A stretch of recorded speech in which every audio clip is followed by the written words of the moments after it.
Hey everyone, it's Strange Michael. I hope you're doing well today. I have a review here for another Star Wars thing from Disney Plus exclusively that I absolutely loved. I had such a good time with it. It's not perfect, obviously, but it's Season 1 of Star Wars Visions, which is kind of like it's very much in the touch of Genndy Tartakovsky's original Clone Wars cartoon that came out way back in the day when I was a kid, like 2003 or something.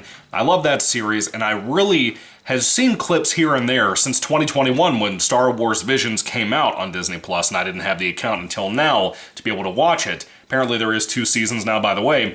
I would see clips here and there that appealed to me so much of, again, kind of like that old Tartakovsky Clone Wars cartoon of being very anthological, being every single story or every single episode could be anywhere from like 10 minutes long to maybe 15 or 20 sometimes. And typically, there's 9 episodes in the entire season of this season, and season 2 also has 9 episodes, something like that. Anyway, these range so much in variation on the length of the stories. There's only like 2 in the entire season that I thought were, one was actually bad, which was episode 2, and one was kind of weak, involving a robot named Toby, or TOB1. Ha ha ha. Ha ha ha ha. That's fucking great. Anyway, most of these stories are basically adapted, they're not adapted, they're created by people who are typically involved with animation from other big projects and companies. Some people, like the person doing the new Scott Pilgrim anime, made this, or part of it at least, one of the episodes. You have a different writer and director for basically every single episode. They're all standalone episodes. Honestly, you could show this to somebody. They wouldn't even have to see the movies of Star Wars or even know anything about the series, no Skywalker legacy or anything. They could come in and watch this and love it, I bet. This is so cool, man. Again, it's like Star Wars anime. It really is. It's not like what I just reviewed right before this, Tales of the Jedi.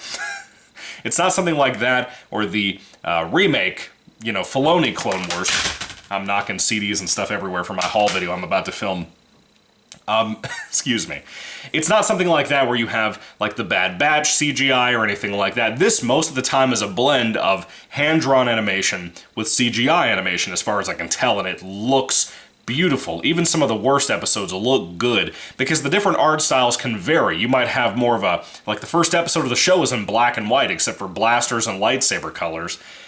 There's so many cool things in this season that I enjoyed so much. It very much, because of so many, I guess, I don't even know what to call them, Japanese creators, foreign creators, whatever. There's a lot of leaning towards the samurai nature and the inspiration from the samurai culture in Star Wars with the Jedi and the Sith, and I love that. I fucking love that. Let me tell you, there is so much respect for lightsabers in this show that have not been shown to us since Disney took over Star Wars, and it's been years since I've seen somebody lose a hand or an arm or anything like that from Star Wars.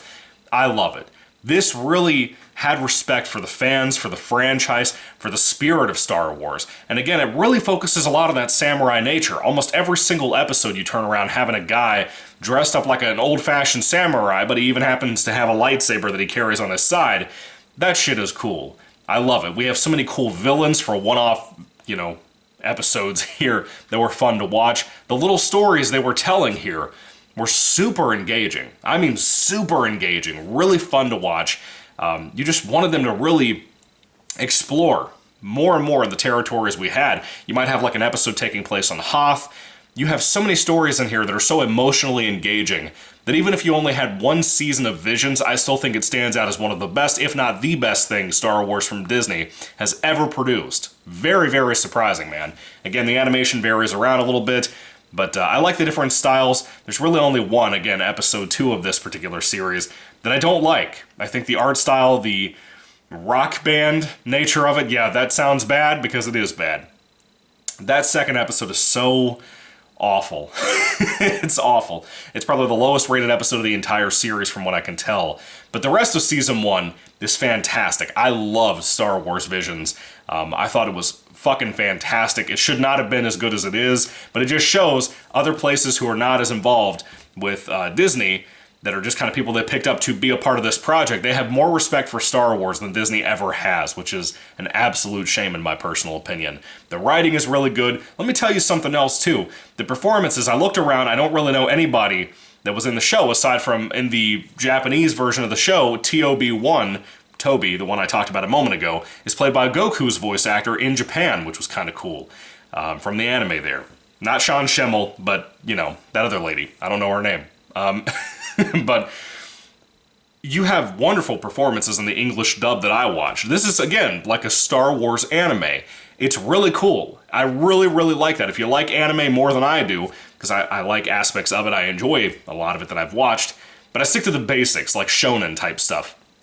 For you folks that are into more obscure things, maybe this will be more up your alley even more so than mine. I don't know. But if you're not even a Star Wars fan, I guarantee you can enjoy this and have a really good time with how great the action is, how great the fights are, the human drama, the family drama sometimes. This has so much going for it. And again, the writing is so strong, it just brings it to life, man. I love that about this show. I don't really have much more to say aside from the music is damn good. The music, even on some of the worst episodes, aside from episode 2, obviously, are fantastic. I mean, they just bring this show to life. It has like that Afro Samurai type of music, or like Samurai Jack type of music sometimes. It has such a love for Star Wars, and anime too, because it's obviously coming from a lot of creators who work in that industry, from what I can tell. It is so vivid and visionary. I love just the vision that a lot of these directors came to this show with. What they made on this first season is just shockingly great. I thought we would get a season 3 this year. I don't know if it had something to do with the writer strikes or whatever. I don't know if season 2 came out this year or last year in 2022, but this first season came out in 2021, so it's been a while. I'm surprised we don't have a new season yet. But it's not canceled as far as I can tell. This is one of the biggest surprises alongside Tales of the Jedi that I've ever seen in my life. And these are all obscure people that we've never heard of. They have references to really nothing in the franchise. Just most of these are post-Revenge of the Sith, pre or right around the time of A New Hope. And that's really what these stories are, and they just shine so greatly for that. I don't have anything else to tell you about Star Wars Visions. All I can tell you is at the end of the day, I highly recommend it. If you're a big Star Wars fan or a non-fan, more of a fan of anime who doesn't give a shit about Star Wars, especially under Disney, dude, check this out. Star Wars Visions has so much to offer, and I wish this was on DVD because I think it would make a shit ton of money. I really do. But for those of you who have seen it, I'd love to hear your thoughts and comments about this awesome little show down in the comment section down below. If I had to rate Star Wars Visions Season 1 on a 5-star basis, I think I'd easily give this a really high 4 out of 5 stars. It's so close to being perfect. It's so close to being better than Tales of the Jedi for me personally, my personal taste. But I don't know, man. Both of those shows are really strong shows, and to hear all the good I've heard about so many other things, like Mandalorian, I guess, maybe Ahsoka. Ahsoka looked like shit to me. But the good things I've heard about some of this stuff, not the Obi-Wan show, not Bad Batch, anything like that, I don't know how to feel. I want to check out more of the stuff, but I'm also super cautious. I don't want to renew my Disney Plus account, as I've said in my Tales of the Jedi review from last night. But I'm very surprised, and I do recommend this quite a bit, like I said. 4 out of 5 stars from yours truly. Please take the time, check out Star Wars Visions, at least Season 1. I don't know about Season 2, but these seasons are so short, you could watch this in like 3 hours. Not even that, maybe 2 hours, you know? But it flew by, and I was really happy with it. Anyway, very good production quality, very cool show, definitely a recommendation from yours truly. I hope Season 2 picks up the pace and keeps it going. 9 episodes. I hope that they manage to do something really good with that. We'll see, I guess. Anyway, what do you think? Put your thoughts and comments down below. Thank you all for watching, guys. God bless you. Happy Thanksgiving, and goodbye.